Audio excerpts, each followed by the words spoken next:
Hey, as I'm recording this, in the world right now, the Russian and Ukrainian war is going on. Russia has invaded Ukraine, and in response to that, a lot of companies have quit doing business with Russia, and a lot of people are giving money to support Ukraine and buying products that support Ukraine.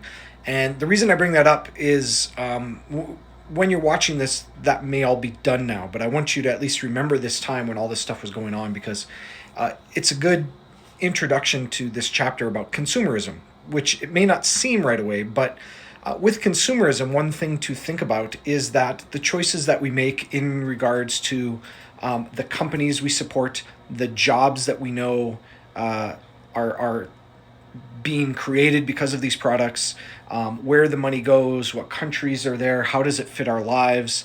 We're paying a lot of attention to that on a global scale right now. Some people are saying they're not going to, buy Russian products. Some people are thinking about how do we deal with Alberta oil and do that. And a lot of that stuff has to do with some of the things we're going to be talking about in this chapter. Not all of them, but it comes to mind that it's a case where we're seeing this in the real world as being relevant. So check out the video inside, and we'll see you in there.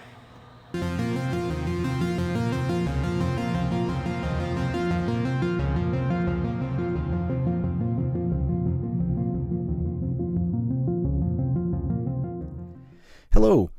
Today we're going to be looking at Chapter 7 from our book Issue for Canadians. This chapter's official title is a question like normal.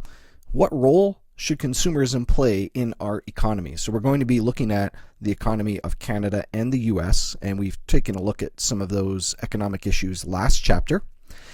Now we're going to look at a specific thing called consumerism. And consumerism, we're going to be talking about us as a consumer, of course, as we spoke about a little bit last chapter. We're going to be talking a lot about buying and selling and what we spend our money on and how we spend our money and how people try to get us to spend our money.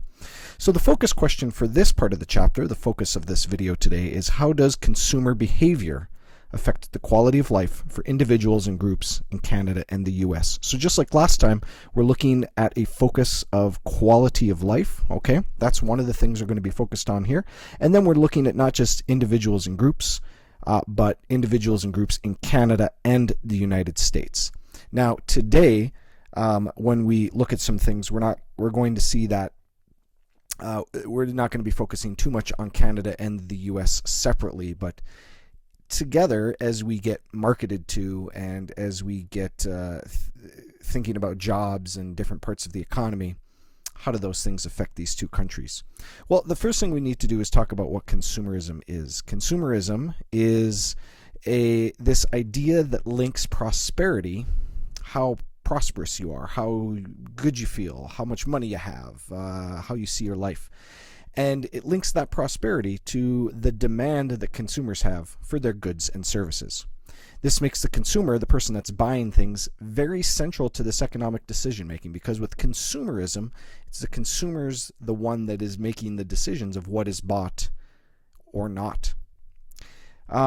If you buy goods, you become a consumer. We spoke a little bit about this last chapter. If you consume things, you are a consumer. So even if you didn't buy your phone and your parents did, you're still a consumer. You're consuming apps. You're consuming data. You're eating food. You're doing all these things. And as every time you buy things, you're also consuming them in that economic sense. Consumers have to consider their quality of life, their citizenship, and their identity when buying. And we're going to talk about some of those things. But when we think about citizenship, you probably don't think often about that role in its job as a consumer. But we'll perhaps touch on things like, do we buy oil that is from other countries, or do we buy oil that was made here in Canada? Do we sell goods to other countries that we don't like? Or do we buy things from other countries that we don't agree with? Those kinds of things with citizenship make us think about that. And also who we are as a person, and our personal identity is going to have a role in this. Our choices have all kinds of effects, and you can see the example here of the water bottles. That, one choice, buying a bottle of water, you just end up throwing it in the trash. People think that it gets recycled. Most water bottles do not get recycled. They just get taken somewhere else where we don't have to see them. But if you buy a metal bottle, now you can reuse it. You're probably not throwing things away. But it's easier to produce plastic than it is to mine for the metals and to, get those metals ready to be able to put them into a product that we're drinking water out of. So there's a lot of different choices that we have to consider, and we're going to talk about some of these kinds of things today. So our consumer behavior, the kind of things we do as a consumer, affects the quality of life for individuals and groups in these kinds of different ways.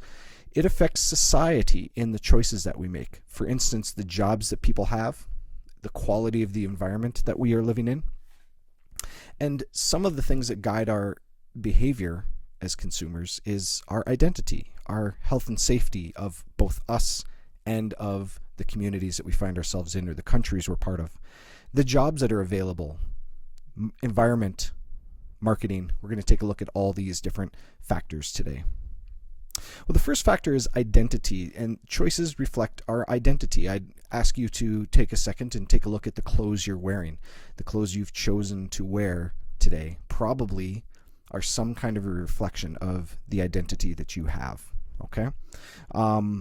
Your quality of life is hopefully better from the clothes you've chosen, but it might not be. They're supposed to make you happy or feel good about yourself. If they don't, maybe they're affecting your quality of life in a negative way, but hopefully the clothes that you've chosen to wear are a positive thing for you. There's some quotes on page 244 and 245 in the textbook that I encourage you to read, and I will just play those quotes. We have some people that have read those before in the past, and take a listen to what they have to say about identity. I think what influences me the most as a consumer is brand names. Everyone wears brand names, and you want to be accepted. Conformity is a huge factor in brand names. Also, you can see how reliable brand name clothes are. If everyone has had a good experience with them, then you know they're good quality. Okay, that's Jordan. Here's Teo.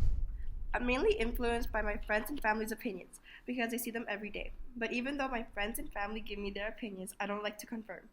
Conformity gives you an image of unoriginality because you follow what everybody else is doing. Unless I know a product is good quality and a good price, though I don't give a thought about buying it. Here's what Max has to say. When I'm looking for food, I go for personal preference.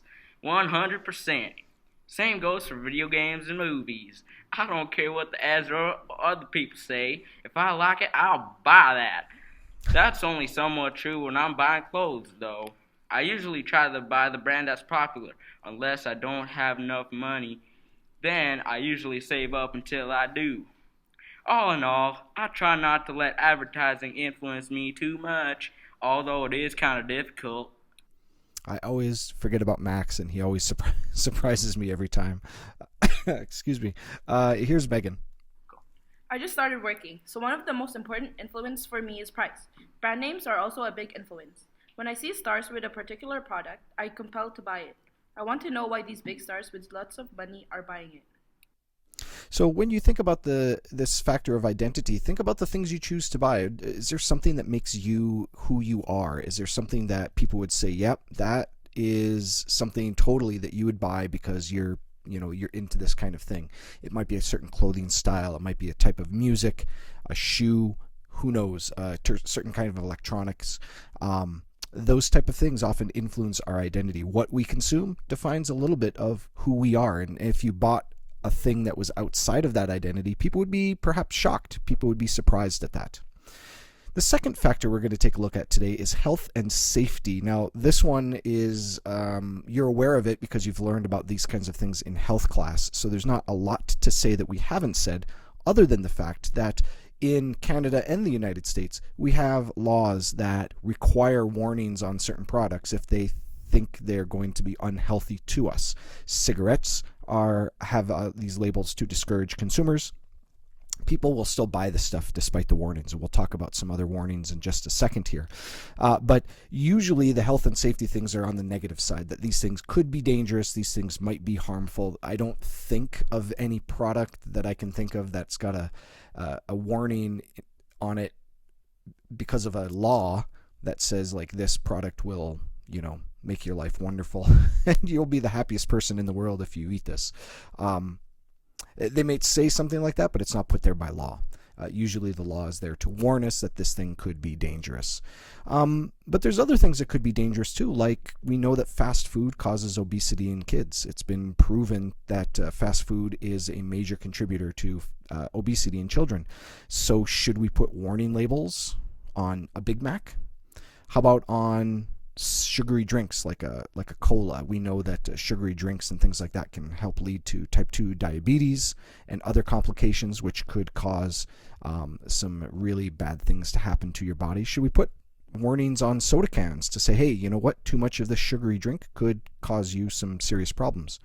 Or here's one that's perhaps more relevant to these days even. Here's some vape pens, and should we be putting labels on this? Vapes, show to cause popcorn lung. That's the one in the right here. This one here that I just circled in red. That's like holes that appear in your lungs. And on the left, that arrow points to a big blister that was caused on a collapsed lung of a teen that was vaping. And we know these things to be true. We've known it for a long time, yet people still do it. Teens still vape. So should we put warning labels on vapes? Would that discourage people from buying them? Would somebody that was going to vape say, whoa, hey, you know what? If it's going to cause holes in my lungs that may never come back, then perhaps maybe I shouldn't do this. I don't know. It doesn't stop them necessarily for cigarettes, but we also know that cigarette consumption has gone way down over the past many decades. So maybe we could do this with vapes as well.